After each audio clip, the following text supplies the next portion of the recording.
Hello, hello. This is Rashana with the Shining Light Ministry coming to you with some thoughts.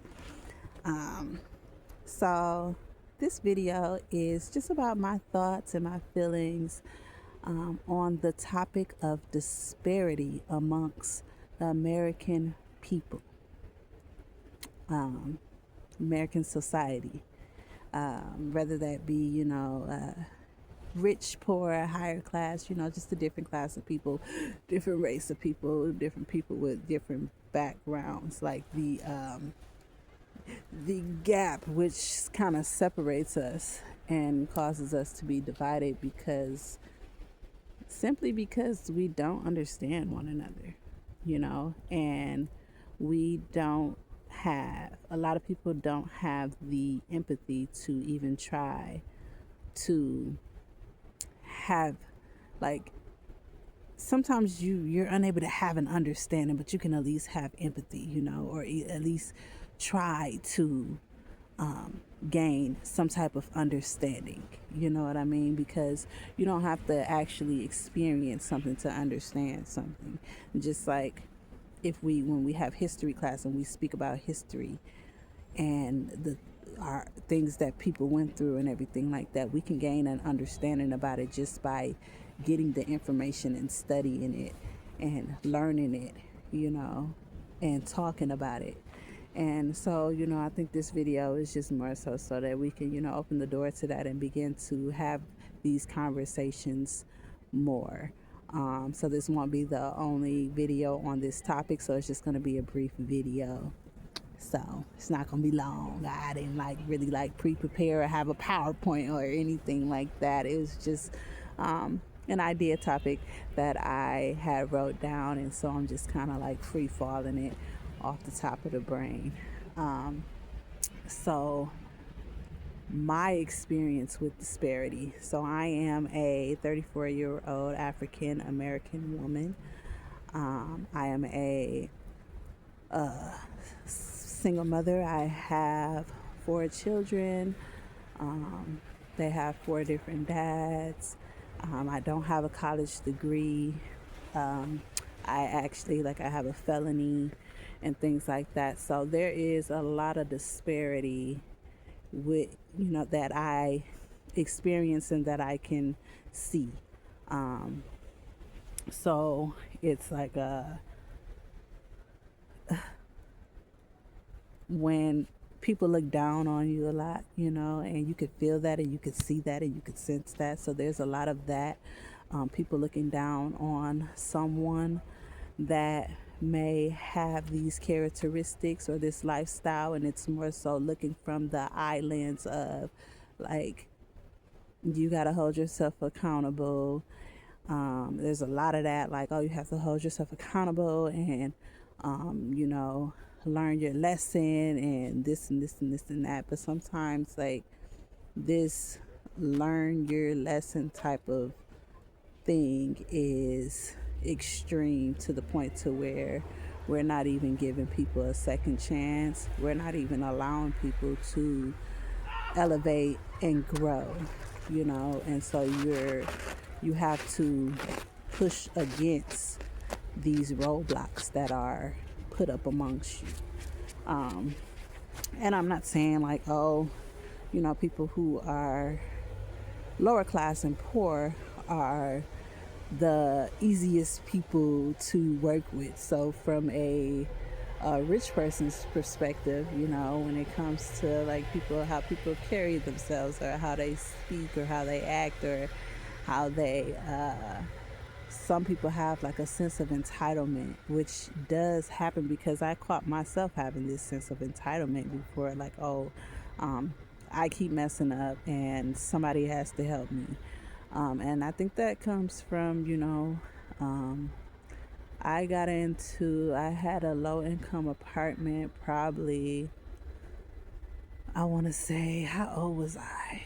Oh my goodness. I believe I was like 26, about 26. Prior to that, I worked 2 jobs and I pay my own bills.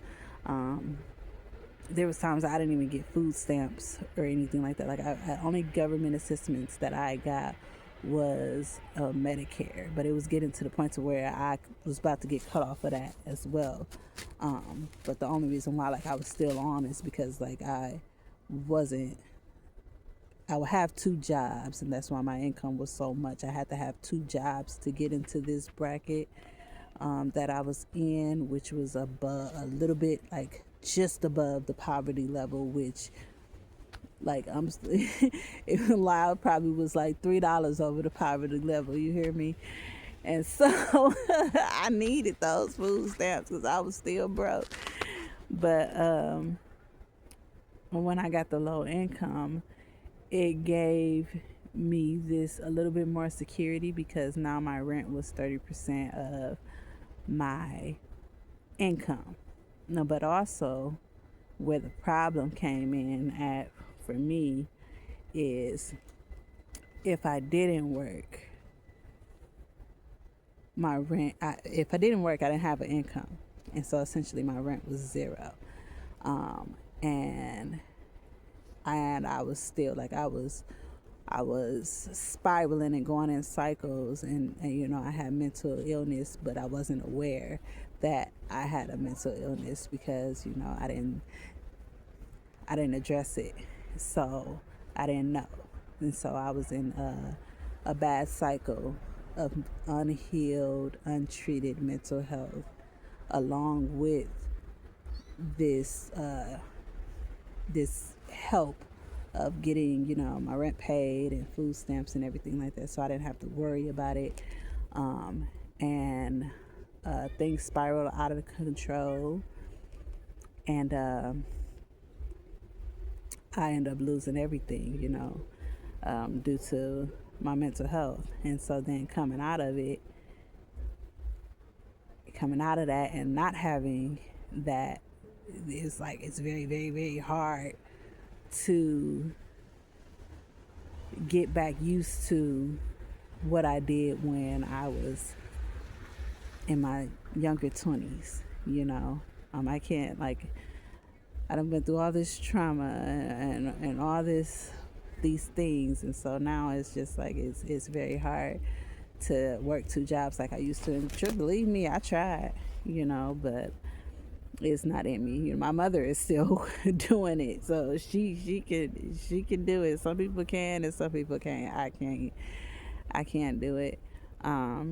But back to the disparity amongst it's just like people in different brackets and different backgrounds, they tend to not understand. I was in a grocery store the other day and I was walking past and it was a man, and he probably was speaking to, you know, it could have been his daughter, it could have been a niece, could have been, I don't know who it was, but I could tell it was like, you know, he was probably, you know, middle age, and it was somebody who's like maybe in their 30s around my age. And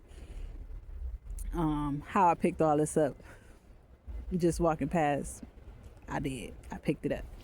And I picked it up real quick for the purposes of this video. No, I'm just kidding. But I remember hearing her tell her, like, you know, like, hey, like, I'm sorry that you're going through, you know, a rough time right now. How much do you think you need for groceries? You know, things like that. In my demographic, I don't have that support. And not saying that like I don't have any support at all or anything. Like I was like I can, you know, I was able to like not saying that I don't have any support at all, but like as far as that, I don't know, you know, different strokes for different folks. But sometimes people don't have that support, and so that's why they depend on the government and things like that. And like there's a lot of, you know, backlash going on in society right now where people are like, oh, you just need to do this, and you just need to get a job, and you just need to do that, you need to do that. It's not always that easy. And I just feel like we can bridge the gap a little bit more if people were to have a little bit more empathy, a little bit more understanding, um, as far as, the people the rich people, but on both ends though, because I feel like what the people in the lower bracket don't understand is that the people in the middle bracket and above, they're struggling too. Like the 1% is only a very small percentage, and that one in between, like people in middle class, they're struggling too. And some of them are working multiple jobs, or having a hard time keeping up with their bills and their mortgage and things like that. And so, taxes and all of that could be a hindrance on them as well. So I feel like this is just conversations that we need to have and need to understand and know that just because somebody has more than you doesn't mean that they don't have struggles in life as well. And sometimes, when you have struggles and you're at that point and feel like, oh, nobody's helping me, or I don't have that necessity, but this person does, it gets a little it's it it gets a little cloudy, and but if we are just like a little less judgmental and more empathetic, I feel like we can grow. And not only that, if we could, just have more conversations and just love your neighbor as you would love yourself, you know like, so maybe, I don't know the man in the store, but he may feel that way about his niece and everything. But then when it comes to somebody like me, it's like pick your pick yourself up by your own bootstraps. There's no empathy in it. There's no like, I'm sorry that you're going through that. um is there anything that I can do to help, type deal. It's just like, oh, we tired of this and we tired of that and da-da-da-da-da. Like, you don't know the history behind it, why somebody is the way that they are. Okay. um it's a lot to it. It's a lot to it. It's a lot to it. There's definitely a lot to it. But spiritually, with my belief and my faith, we all fall short of the glory of God. Nobody is better than anybody. And so we must love one another as God has loved you. So I'm going to end this message right here. I'm not going to keep on going out. Like I said, we could talk more about it later. Maybe I'll have a PowerPoint next time. I don't know. Don't quote me on that because I probably won't. But yeah, go ahead and, if you enjoyed this video, go ahead, like.